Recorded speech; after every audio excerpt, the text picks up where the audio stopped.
আপনারা কারা কারা একা একা যখন নামাজ পড়েন, নফল হোক সুন্নত হোক বা ফরজ হোক, যখন নামাজ পড়েন প্রায় রাকাতে সূরা কুল হুয়াল্লাহ পড়েন কারা কারা? একটু হাত তোলেন তো। আচ্ছা, হাত নামান। খুশি হয়ে হাত তুলছেন, মনে করছেন প্রশংসা পাবেন।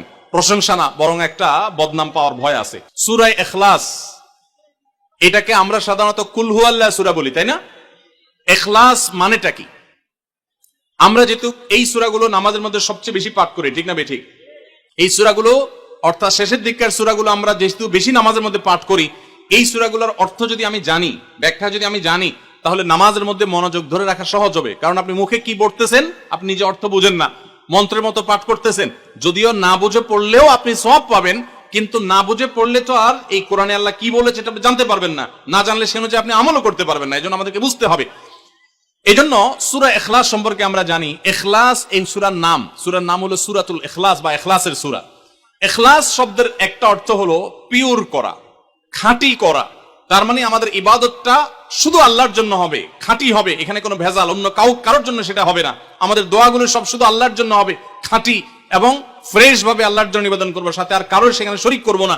এই জন্য এই সূরার নাম ইখলাস, যে এই সূরার মধ্যে আল্লাহর ইবাদত, একত্ববাদ, তাওহীদ এটাকে খাঁটি করবার নির্দেশ দেওয়া হয়েছে। আল্লাহর কোনো শরীক নাই, এই জন্য এটাকে সূরা ইখলাস বলা হয়েছে, খাঁটি করার সূরা, ঈমানকে বিশুদ্ধ করা, তাওহীদকে ঠিক করার সূরা। একইভাবে ইখলাসের আরো বিভিন্ন অর্থ এবং বিভিন্ন ব্যাখ্যা আছে, আমরা শুধু এটুকু বলি। এরপর আসা যাক সূরা কুল হুয়াল্লাহ। কেন আল্লাহ তাআলা এই সূরাটা নাজিল করলেন? কোরআন কারীমের বিভিন্ন সূরা, বিভিন্ন আয়াত নাজিলের প্রেক্ষাপট আছে, যেটাকে শানে নুজুল বলা হয়।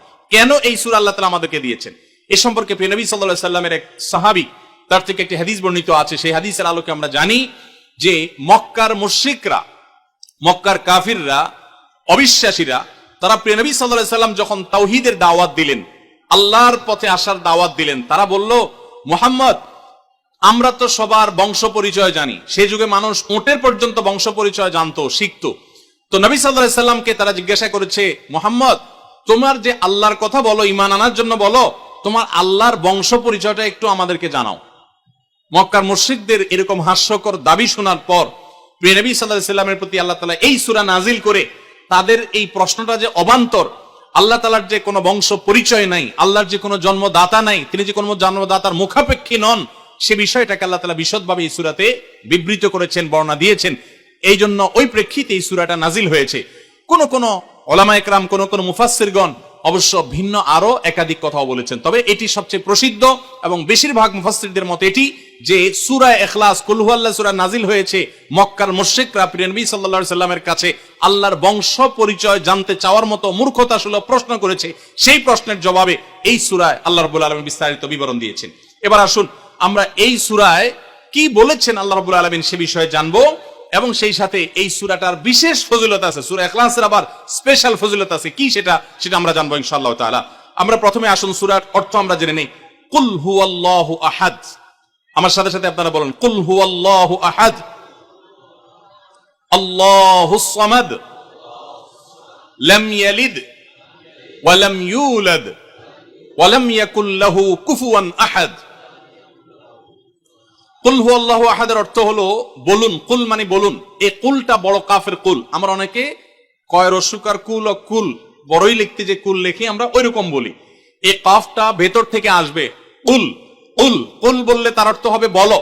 আর যদি ছোট কাফের কুল অর্থাৎ বাংলায় করস্যকার কুল ও কুল লিখি যে আমরা ওরকম কুল যদি বলেন, আরবিতে তার অর্থ হলো খাও। একটা হলো বলো, আরেকটা হলো খাও। অর্থের মধ্যে বেশ কম আছে না নাই? অনেক বেশ কম। কোথায় খাওয়া আর কোথায় বলা। এজন্য এই কফটাকে একটু শুদ্ধ করার চেষ্টা করতে হবে। কুল ভিতর থেকে, কুল কুল হুয়াল্লাহু আহাদ। এর অর্থ কি? কুল মানে বলুন। আল্লাহ তাআলা তার রাসূলকে বলছেন, হে রাসূল, আপনার ভেতরে যে বিশ্বাস আছে তাওহীদের প্রতি, সেই বিশ্বাসকে প্রকাশ করে বলুন, হুয়াল্লাহু, হুয়া মানে তিনি, আল্লাহ মানে তো আল্লাহ, বলুন যে তিনি আল্লাহ, আহাদ মানে একক, অদ্বিতীয়, তার কোনো শরীক নাই, তার কোনো অংশীদার নাই, তিনি একক। বংশ পরিচয়ে তার থাকার প্রশ্নই ওঠে না। যিনি একক, যিনি অদ্বিতীয়, যার কোনো শরীক নাই এবং যার কোনো পার্টনার নাই, যার কোনো ফ্যামিলির সদস্য নাই, যিনি একক, তার বংশ পরিচয় জানতে চাওয়া এটা মূর্খতা এবং অজ্ঞানতা। এজন্য আল্লাহ রাব্বুল আলামিন জানিয়েছেন, কুল হুয়াল্লাহু আহাদ, বলে দিন তিনি আল্লাহ যিনি একক, আল্লাহুস সামাদ, আল্লাহ হলেন সমাদ। সমাদ শব্দের অর্থ হলো যে তিনি হলেন সেই মহান সত্তা, সবাই যার কাছে মুখাপেক্ষী, তিনি কারোর কাছে মুখাপেক্ষী নন। সমাদ মানে হলো যিনি অমুখাপেক্ষী, যিনি কারো মুখাপেক্ষী না। পৃথিবীর সকল সৃষ্টি তার মুখাপেক্ষী, তিনি কারো মুখাপেক্ষী না। যেহেতু তিনি কারো মুখাপেক্ষী না, অতএব তার বাপেরও প্রয়োজন নাই, তার মায়েরও প্রয়োজন নাই, তার সন্তানের প্রয়োজন নাই, বন্ধুর প্রয়োজন নেই, তার কারোর কোনো প্রয়োজন নেই। সবার তাকে প্রয়োজন, কিন্তু তিনি কারোর কাছে মুখাপেক্ষী নন। আল্লাহুস সামাদ লাম ইয়ালিদ ওয়া লাম ইউলাদ, যেহেতু তিনি কারো মুখাপেক্ষী নন, এজন্য তিনি কাউকে জন্ম দেননি। ওয়া লাম ইউলাদ, এবং তাকেও কেউ জন্ম দেয়নি। যেহেতু তিনি কোনো কারো মুখাপেক্ষী না, এজন্য তার বাপ মারও প্রয়োজন নাই। আমরা দুনিয়াতে আসার জন্য বাপ মার মুখাপেক্ষী, বাপ মা ছাড়া আসতে পারি না। যেহেতু আল্লাহ কারো মুখাপেক্ষী নন, এজন্য তার কোনো জন্মদাতার প্রয়োজন হয়নি। ওয়া লাম ইউলাদ, এবং তিনি কাউকে জন্ম দেননি। কারণ আমাদের সন্তান সন্ততি জন্ম দিতে হয় আমাদের প্রয়োজনে, কারণ আমার বংশধারা ধরে রাখতে হবে, আমার নামটা ধরে রাখতে হবে, আমার সম্পদ রক্ষণাবেক্ষণ করতে হবে, বৃদ্ধকালে আমাকে দেখাশোনা করতে হবে। এইসব কারণে আমাদের সন্তানের প্রয়োজন হয়। আল্লাহ তাআলা যেহেতু মুখাপেক্ষী নন কোনো কিছুর প্রতি, এই জন্য তার কাউকে জন্ম দিয়ে তার বংশটিকে রাখারও প্রয়োজন নাই, আবার তাকে কেউ জন্ম দেওয়ারও প্রয়োজন নাই। ওয়ালাম ইয়াকুল্লাহু কুফুয়ান আহাদ, আর তার কোনো সমকক্ষ নাই, তার সমান কেউ নাই, তার সাথে কোন প্রকার সাদৃশ্য হতে পারে এমন আর কেউ নেই। তিনি অদ্বিতীয়, তিনি একক। এই ছোট ছোট 4টি সূরায় আল্লাহ তাআলার 3টি গুণবাচক নাম আল্লাহ উল্লেখ করেছেন। আল্লাহর মূল নাম যেটা, সেটা উল্লেখ করেছেন আল্লাহ, তার জাতে পাকের নাম। আর এর পাশাপাশি আরো 2টি গুণবাচক নাম উল্লেখ করেছেন। এক হলো আহাদ, মানে একক, এটা আল্লাহর গুণবাচক নাম। আর একটা হলো সমাদ, এটাও আল্লাহর গুণবাচক নাম। এই নামগুলো আল্লাহ তাআলা উল্লেখ করেছেন। এই যে সূরাটা, সূরা ইখলাস আমরা জানলাম, এর অর্থ আমরা শুনলাম। এই সূরার ফজিলত কি? 3টা ফজিলত আপনারা শুনেন। 1 নম্বর, নবী করিম সাল্লাল্লাহু আলাইহি সাল্লাম বলেছেন, এই সূরা ইখলাস এটা হলো কোরআনে কারীমের 3 ভাগের 1 ভাগ। বলেন সুবহানাল্লাহ। সূরা ইখলাস বা কুল হুয়াল্লাহ সূরাটা হলো কোরআনে কারীমের কয় ভাগের 1 ভাগ? 3 ভাগের 1 ভাগ। 3 ভাগের 1 ভাগের মানে কি? এই সম্পর্কে কোন কোন তাফসীরবিদগণ বলেছেন, এর মানে হলো গোটা কোরআনে আল্লাহ তাআলা মৌলিকভাবে 3টা বিষয়ের আলোচনা করেছেন। কয়টা বিষয়? এই পুরো কোরআন জুড়ে আল্লাহ তাআলা আলোচনা করেছেন কয়টা বিষয়ে? 3টা বিষয়। নাম্বার 1 তাওহীদ, একত্ববাদ, ঈমান সম্পর্কে। নাম্বার 2 আখবার, বিভিন্ন জাতি গোষ্ঠীর ইতিহাস আল্লাহ এখানে আলোচনা করেছেন। নাম্বার 3 এই কোরআন আল্লাহ তাআলা আলোচনা করেছেন আহকাম বা বিধিবিধান। ঈমানটা মানুষের, বিশ্বাসটা মানুষের সবচেয়ে গুরুত্বপূর্ণ। বিশ্বাস মানুষকে পরিচালনা করে, জন্য কোরআনে এটার আলোচনা সবচেয়ে বেশি। এরপর ইতিহাসের আলোচনা মানুষের অনেক বেশি প্রয়োজন শিক্ষা গ্রহণ করবার জন্য পূর্বের ঘটনাবলী থেকে, সেজন্য সেগুলোও আছে। আর 3 নম্বর বিধিবিধান, মানুষ কিভাবে চললে কোন দিকে গেলে লাভ হবে, কোথায় গেলে ক্ষতি হবে, সে হালাল হারামের বিবরণ কোরআনে আছে। 3টা বিষয়ের আলোচনার মধ্যে একটা হলো তাওহীদ বা ঈমান। এই সূরা ইখলাস এমন একটা সূরা কোরআনের, এই একটা সূরাতে পুরা সূরা 4টা আয়াতের সবগুলো আয়াতে শুধু ঈমান সম্পর্কে, শুধু আল্লাহর জাত সম্পর্কে বলা আছে। বলেন সুবহানাল্লাহ।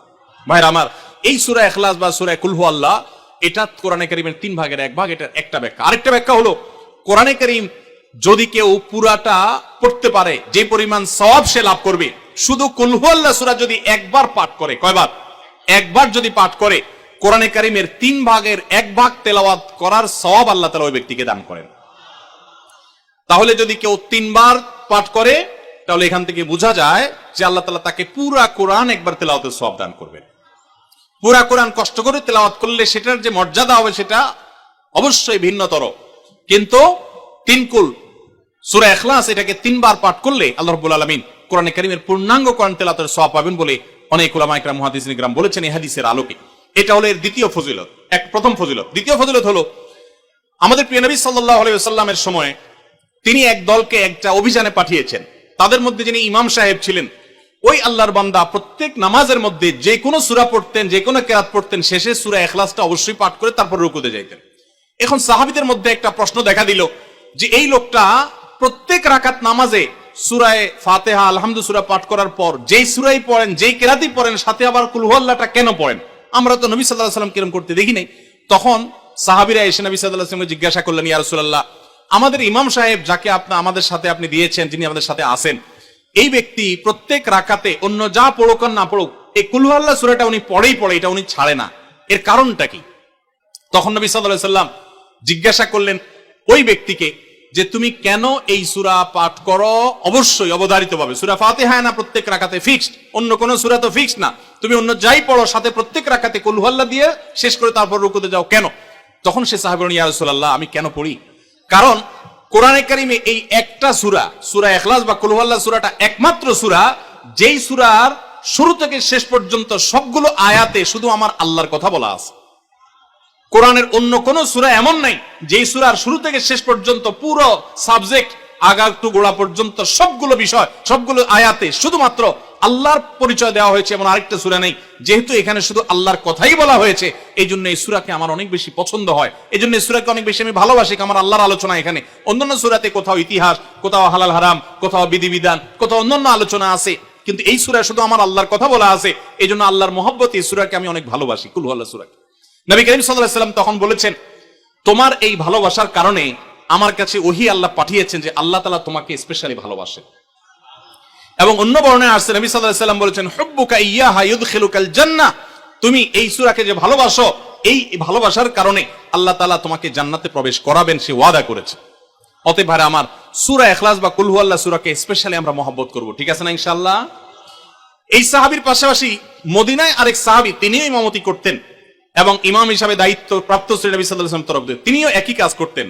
তার ব্যাপারে নবী সাল্লাল্লাহু আলাইহি ওয়াসাল্লামের একই রকমের জবাব দেওয়ার কথা আমরা হাদিস থেকে জানতে পারি। সেখান থেকে সূরা ইখলাসের মর্যাদা বোঝা যায়। আমরাও অনেকে সূরা ইখলাস প্রায় রাকাতে পড়ি, আছে না নাই? আপনারা কারা কারা একা একা যখন নামাজ পড়েন, নফল হোক, সুন্নত হোক বা ফরজ হোক, যখন নামাজ পড়েন প্রায় রাকাতে সূরা কুল হুয়াল্লাহ পড়েন? কারা কারা একটু হাত তোলেন তো। আচ্ছা, হাত নামান। খুশি হইয়া হাত তুলছেন, মনে করছেন প্রশংসা পাবেন। প্রশংসা না, বরং একটা বদনাম পাওয়ার ভয় আছে। হাতটা তোলাইছি আমি, আপনারা মনে করছেন সবসময় হাত তুললেই শুধু জিতা যায়। দেখেন, যারা সূরা ইখলাসকে মহব্বত করে, এই যে ঘটনা আমরা শোনালাম নবী সাল্লাল্লাহু আলাইহি ওয়াসাল্লাম, এটা জেনে যে আমার আল্লাহর আলোচনা আছে এই সূরায়, অন্য কোনো আলোচনা নাই, আল্লাহর পরিচয় উল্লেখ করা আছে, আল্লাহর বৈশিষ্ট্য এবং ক্ষমতার উল্লেখ আছে, সেই মহব্বতে যদি কেউ সূরা ইখলাসকে মহব্বতের সাথে ধীরে ধীরে পড়ে, তাহলে তো তিনি অবশ্যই আল্লাহর কাছে বিশেষ মর্যাদা পাবেন, ওই সাহাবীর মতো আল্লাহর ভালোবাসা পাওয়ার। তবে আমাদের বেশিরভাগ মানুষ কুল হুয়াল্লাহ সূরা দিয়ে নামাজ পড়ে নামাজ শর্ট করার জন্য, ঠিক না বেঠিক? তাহলে এবার যদি আমি বলি কারা কারা নামাজ সংক্ষেপ করার জন্য কুল হুয়াল্লাহ সূরা দিয়ে নামাজ পড়েন, তাহলে দেখা যাবে হাত ওগুলো আবার উঠছে। তাহলে সংক্ষেপ করার উদ্দেশ্যে সূরা কুল হুয়াল্লাহ পড়লে সেটার কারণে আল্লাহর কাছে সওয়াব পাবেন না, বরং আপনার নামাজের মর্যাদা আরো কমবে। নামাজ কি সংক্ষেপে করতে হয় না লম্বা সময় নিয়ে করতে হয়? আমরা খাওয়াটা খুব ধীরে সুস্থে খাই, ঘুমটা খুব ঠান্ডা মাথায় যাই, কাজ কাম খুব ঠান্ডা মাথায় করি, শ্বশুর বাড়ি গেলে খুব আস্তে ধীরে যাই, সব কাজগুলো আমরা ধীরে সুস্থে করা পছন্দ করি। শুধু নামাজের বেলা আসলে, জিকির তসবির বেলা আসলে আমরা 4G 5G গতিতে, তুফান মেইলের গতিতে যত তাড়াতাড়ি সম্ভব করার চেষ্টা করি।